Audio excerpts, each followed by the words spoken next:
So, hello and welcome back, everyone. In the last lecture, what we discussed the boundary order traversal of a given tree. Okay, that problem has been done in the last lecture. In this lecture, we are going to discuss another problem that is called mirror tree or not. Okay, so in this problem, basically, you are given two trees. Let's call one as tree 1 and another one as tree 2. And I need to tell whether tree 2 is a mirror image of tree 1 or not, और I can say vice versa whether tree 1 is a mirror image of tree 2 और not. मेरे को mirror image के लिए बताना है कि tree 1 मेरी ट्री 2 की मिरर इमेज है या नहीं. देखो इस दोनों ट्रीज को ध्यान से, क्या ये दोनों एक दूसरे की मिरर इमेज है? कैसे पता चलेगा? बेसिक इंट्यूशन या बेसिक लॉजिक इसका क्या है कि जो मेरा मान लो ये ट्री 1 का लेफ्ट चाइल्ड है वो ट्री 2 में उसका किसी भी नोड का क्या होगा? राइट चाइल्ड, यानी कि इसका लेफ्ट चाइल्ड यानी कि 2, तो वो ट्री 2 में 1 का क्या होना चाहिए? राइट चाइल्ड होना चाहिए. और जो मेरा यहाँ पर 1 का राइट चाइल्ड है वो मेरा ट्री 2 में 1 का क्या होना चाहिए? लेफ्ट चाइल्ड होना चाहिए. कंडीशन फॉलो कर रहा है? यस. सेम मैं 2 के लिए चेक करूँगा, इसमें जो मेरा 2 का लेफ्ट चाइल्ड है वो यहाँ पर क्या होना चाहिए? 2 का मेरा राइट चाइल्ड. यस. ये मेरा जो 2 का राइट चाइल्ड है वो यहाँ पर क्या होना चाहिए? 2 का लेफ्ट चाइल्ड होना चाहिए. सेम मैं सारे नोड्स के लिए चेक करूँगा, अगर सबके लिए वैलिड है तो मेरा जो गिवन ट्री है वो मेरा क्या है? वैलिड मिरर ट्री है. और या फिर अगर एक भी नोड मुझे ऐसा मिल जाएगा जिसका फॉर एग्जाम्पल ट्री 1 में किसी भी नोड का लेफ्ट ट्री 2 के उस कॉरस्पॉन्डिंग नोड के राइट से मैच नहीं करेगा तो वो मेरा वैलिड मिरर ट्री नहीं रहेगा. फॉर एग्जांपल अगर मैं यहाँ पर 2 की जगह क्या लिख देता? 10 लिख देता, तो फिर ये मेरा वैलिड मिरर ट्री नहीं रहता. Okay, done. Okay, so now let's move to the code part of the same problem. Code part पे चलते हैं. Before moving on to the code part, what I have done here is, check carefully, मैंने 2 trees बनाने थे तो इसलिए मैंने क्या करा दिया? 2 स्ट्रक्चर नोड पॉइंटर्स बना दिए. I named one as root 1 and another one as root 2. And then now you can carefully watch, you can pause the video and carefully watch कि मैंने बेसिकली किया क्या है. मैंने यही जो 2 ट्रीज अभी यहाँ पर स्क्रीन पे एज एन एग्जाम्पल लिए थे, इन्हीं 2 ट्रीज को यहाँ पर क्या किया है? कंस्ट्रक्ट किया है. रूट 1 में मैंने क्या डाल दिया? 1, और उसका लेफ्ट चाइल्ड किससे क्रिएट कर दिया? 2 से सेट कर दिया. सिमिलरली 1 का राइट चाइल्ड किससे सेट कर दिया? 3 से सेट कर दिया. So on and so forth. So just watch the video and pause the video and watch it carefully. तो तुम्हें पता चलेगा कि मैंने यही दोनों सेम ट्री क्रिएट किए हैं. ये लेफ्ट वाला ट्री मेरा रूट 1 में और राइट वाला ट्री मेरा रूट 2 के अंदर स्टोर्ड है. Now what do I need to do? I need to create a function called is mirror. एक फंक्शन बनाना है जिसके अंदर मैं क्या पास कर दूंगा? मेरा रूट 1 और रूट 2 दोनों नोड्स मेरे पास करूंगा. लेट्स से ये फंक्शन मुझे क्या देगा? एक रिजल्ट देगा, इंटीजर वेरिएबल रिजल्ट. अगर मेरा रिजल्ट क्या आता है? अगर इसका रिजल्ट ट्रू आता है, इफ रिजल्ट इक्वल 1, अगर जब भी ये फंक्शन रिजॉल्व हो कि इसमें रिजल्ट आएगा क्या? अगर ट्रू आता है, विच मीन्स दोनों ट्रीज क्या है? वैलिड मिरर ट्री है. Valid mirror tree. ओके, वो trees are valid mirror tree. लेकिन अगर इसका रिजल्ट क्या आता है? फॉल्स आता है, तो मैं क्या प्रिंट कर दूंगा? Not valid. This is as simple. This is not much of complicated logic, right? वो trees are not valid mirror tree मैं प्रिंट करवा दूंगा. Okay, now let's go on to this function. Function को अपन define करते हैं. तो function में यूजर ने मेरे को क्या पास किया? 2 चीज़ें पास करी. एक मेरा रूट 1 और दूसरा मेरा रूट 2. ठीक है, रूट 2 किसका रूट है? सेकेंड ट्री का रूट है, और रूट 1 मेरा फर्स्ट ट्री का रूट है. Okay, let's create mirror tree, right? Is mirror नाम से मुझे फंक्शन बनाना है. इसमें यूज़र ने मुझे दो क्या पास किए? स्ट्रक्चर नोड पॉइंटर्स पास किए. एक रूट 1, उसको मैंने एक वेरिएबल बनाया करंट 1 और उसके अंदर ले लिया. सिमिलरली एक और वेरिएबल पास किया रूट 2, जिसको मैंने क्या किया? करंट 2 के नाम से एक वेरिएबल बनाया और उसके अंदर स्टोर कर लिया. नाउ सबसे पहली चीज़ मेरे को क्या चेक करनी है? इफ़ करंट 1 का डेटा नॉट इक्वल्स टू है किसके? करंट 2 के डेटा से. अगर दोनों का डेटा बराबर नहीं है तो मैं वहीं से क्या रिटर्न कर दूंगा? 0, यानी कि फॉल्स रिटर्न कर दूंगा. अगर दोनों रूट नोड्स का डेटा अगर सेम नहीं है तो मैं वहीं से क्या कर दूंगा? 0 वैल्यू रिटर्न कर दूंगा. अदरवाइज मैं क्या चेक करूंगा? उसके करंट 1 के तो कहाँ पर जाऊंगा? करंट 1 के तो कहाँ पर जाऊंगा? लेफ्ट में. और करंट 2 के कहाँ पर जाऊंगा? राइट में जाऊंगा. और सेम कंपैरिजन दोबारा से परफॉर्म करूँगा. So I will call the same function again. So we are going to use recursion here. मैं इस मिरर फंक्शन को फिर से कॉल कर दूंगा. करंट वन के तो किसके, लेफ्ट चाइल्ड के लिए, और करंट टू के किसके, राइट चाइल्ड के लिए. मैं सेम फंक्शन दोबारा से कॉल कर दूंगा. ठीक है. जैसे ये फंक्शन रिजॉल्व होगा मेरे पास आंसर में क्या आएगा कि क्या करंट वन का लेफ्ट सब ट्री और करंट टू का right subtree mirror image है या नहीं एक दूसरे की. ठीक है.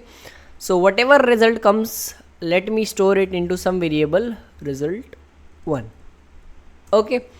ये रिजल्ट आने के बाद मैं क्या चेक करूँगा, जो ट्री वन है उसका तो क्या एक्सप्लोर करूँगा, राइट सब ट्री, और जो ट्री टू है उसका मैं क्या एक्सप्लोर करूँगा, लेफ्ट सब ट्री. यानी कि बेसिकली अगेन मैं इससे तो कहाँ चला जाऊँगा 1 से 3 पर, और इससे भी कहाँ चला जाऊँगा 1 से 3 पर, और मैं सेम कंपैरिजन दोबारा से स्टार्ट कर दूँगा. So again I have to call the same function is mirror, लेकिन रूट के जो रूट वन है उसके तो मैं कहाँ पर चला जाऊँगा, राइट पर, और जो रूट टू है उसके कहाँ पर चला जाऊँगा, लेफ्ट पर चला जाऊँगा.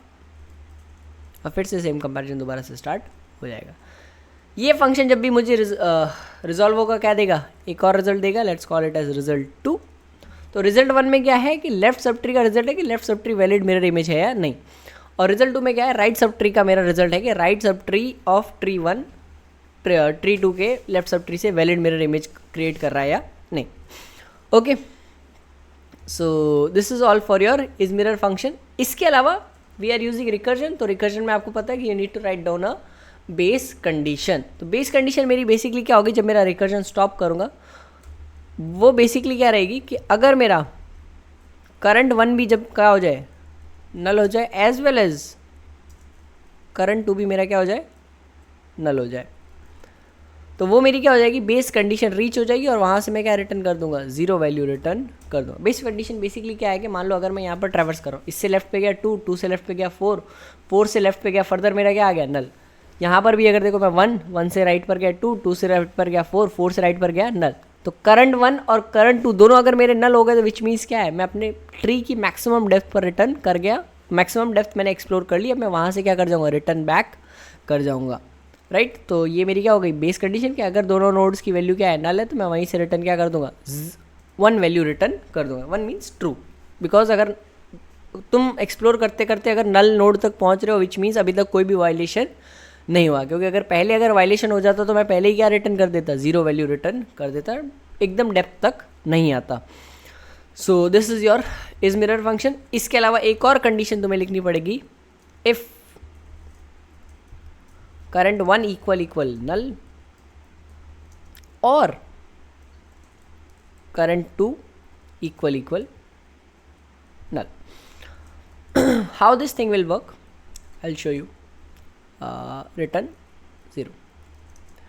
इस स्टेटमेंट का मतलब क्या है कि मान लो अगर मैं ट्रैवल कर रहा हूँ और जो मेरा लेफ्ट ट्री है, लेफ्ट वाला जो ट्री है, ट्री वन है, उसमें तो एक्सप्लोर करते करते मान लो मैं कहाँ पहुँच गया, लेट्स से 1 से मैं लेफ्ट पे गया, जस्ट 1 सेकेंड. हाँ. तो 1 से मैं लेफ्ट पे गया तो 2 आया, 2 से लेफ्ट पे गया तो 4 आया, 4 से लेफ्ट पे जाते ही मेरा क्या आ गया, करंट वन मेरा क्या हो गया, नल हो गया. सिमिलरली लेट्स से यहाँ पर 4 के राइट पर मैंने एक और वैल्यू डाल रखी थी which was let's say 70 value मैंने क्या कर रखी थी, स्टोर कर रखी थी. ठीक है. तो यहाँ से मैं 1 से राइट पर गया 2 पे गया, 2 से राइट पर गया 4 पे गया, यहाँ तक तो सेम था.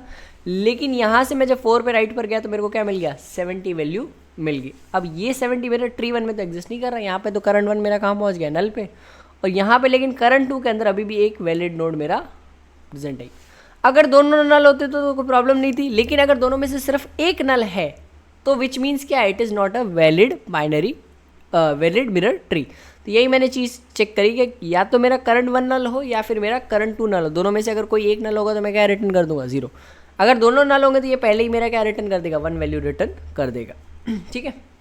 सो this is all the function for your is mirror. तुम्हें ये चेक करना हो कि दो ट्रीज एक दूसरे की मिरर इमेज है या नहीं. Okay. So now let's do one try run of the same function is mirror. तो सबसे पहले मैंने इज मिरर फंक्शन किसके लिए, दोनों रूट वैल्यूज़ के लिए कॉल किया and we will explore it further. Let's say सबसे पहले मैंने इज मिरर फंक्शन क्या किया, दोनों ट्रीज़ की रूट वैल्यू के लिए कॉल किया विच इज़ 1 and 1. ठीक है. तो नोड 1 मेरा यहाँ से भी आया और यहाँ से भी मेरा क्या आया, नोड 1 आया, ठीक है। चेक किया current 1 equal equal null, current 2 equal equal नल, condition false. Current 1 equal null और करंट 2 इक्वल नल, ये भी कंडीशन मेरी क्या हो गई, फॉल्स हो गई। करंट 1 का data not equals to current 2 का डेटा। करंट 1 का डेटा भी क्या है, 1 है, और करंट 2 का भी डेटा भी क्या है, 1 है, नॉट इक्वल्स टू की कंडीशन क्या हो गई, फॉल्स हो गई। Okay, so now we will move to the next condition which is I have called the same function again for current 1 का तो क्या लेफ्ट चाइल्ड और करंट 2 का क्या right child. Okay, so current 1 का लेफ्ट चाइल्ड विच मीन्स इस 1 का left child तो क्या है 2 है, तो मैंने 2 के लिए, और इस 1 का राइट चाइल्ड क्या है दूसरे वाले 1 का, विच इज़ अगेन 2। तो 2 और 2 के लिए मैं फिर से क्या कर दूंगा, सेम फंक्शन दोबारा से कॉल कर दूंगा।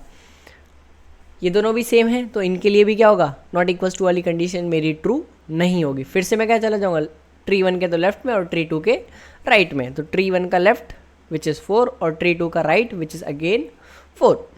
तो यहाँ से मैं कहाँ चला गया, 4 और 4 पर चला गया। करंट 1 का data not equals to current 2 का डेटा, फिर से कंडीशन फॉल्स हो जाएगी और मैं फिर से क्या करूँगा, लेफ्ट ट्री वाले 4 के तो लेफ्ट पे चला जाऊँगा और जो मेरा सेकंड ट्री था उसके मैं राइट पर मूव कर जाऊँगा। इसके 4 पे लेफ्ट पे गया तो मेरे पास क्या आ गया, नल आ गया, और इसके 4 से अगर मैं राइट पर जाता हूँ तो मुझे क्या मिल जाएगा, 70 वैल्यू मिल जाएगी। तो एक के 4 से तो लेफ्ट पे गया तो मेरे को क्या मिला, नल, और दूसरे के मैं राइट पर गया तो मुझे क्या मिल गया, नोड 70 का एड्रेस। अब क्या होगा, अब जैसे मैं इस फंक्शन को कॉल करूँगा, current 1 equal equal null, yes the condition is true, current 1 तो मेरा क्या है, नल है। करंट 2 इक्वल इक्वल नल, ये कंडीशन क्या हो गई, फॉल्स हो गई। अदरवाइज तो मैं क्या रिटर्न कर देता, 1 वैल्यू रिटर्न कर देता। नीचे गया, चेक किया, current 1 equal equal null, yes the condition is true. अब यहाँ पर क्या लगा हुआ है, और स्टेटमेंट लगा हुआ है, तो मैं करंट 2 चेक नहीं करूँगा, ये ओवरऑल इफ स्टेटमेंट मेरा ट्रू हो जाएगा and I will return the value 0 to its parent. तो यहाँ पर इसका रिजल्ट क्या बन गया, 0 बन गया, और किसके पास चला गया, इसके पेरेंट के पास चला गया, विच वॉज नोड 4 के लिए जब मैंने फंक्शन को कॉल किया था। तो नोड 4 के लिए मैंने जब फंक्शन को कॉल किया था तो मैंने उसका क्या एक्सप्लोर किया था, ये वाली लाइन एक्सप्लोर की थी अभी तक, तो सिर्फ लेफ्ट पर ही गया था मैं उसके। तो इस पर रिजल्ट क्या आ गया, 0 value result as a result आ गई। तो सिमिलरली अब मैं क्या चेक करूँगा, नोड 4 का राइट। तो नोड 4 का राइट क्या है, चेक करो नोड 4 का राइट क्या है। तो नोड 4 का राइट भी क्या है, नल है, और यहाँ पर नोड 4 का दूसरे वाले में लेफ्ट क्या है, करंट 2 के अंदर, ये भी क्या है, नल है। तो सेम फंक्शन दोबारा से कॉल हो जाएगा, नल और नल वैल्यू के लिए सेम फंक्शन दोबारा से कॉल होगा, नल और नल वैल्यू के लिए, ठीक है। फिर से फंक्शन कॉल हुआ और फिर से मैंने क्या चेक किया, current 1 equal equal null, current 2 equal null, yes the condition was true, और यहाँ पर क्या रिटर्न कर दिया, 1 वैल्यू मैंने रिटर्न कर दी। अब ये 1 वैल्यू जो रिटर्न होगी वो मेरी किस में चली जाएगी, 4 के रिजल्ट 2 वेरिएबल के अंदर चली जाएगी। 4 का रिजल्ट 1 तो क्या आया, फॉल्स, लेकिन 4 का रिजल्ट 2 क्या आया, वो मेरा ट्रू आ गया। Okay, now I will check if result 1 equal equal 1 as well as result 2 is also true.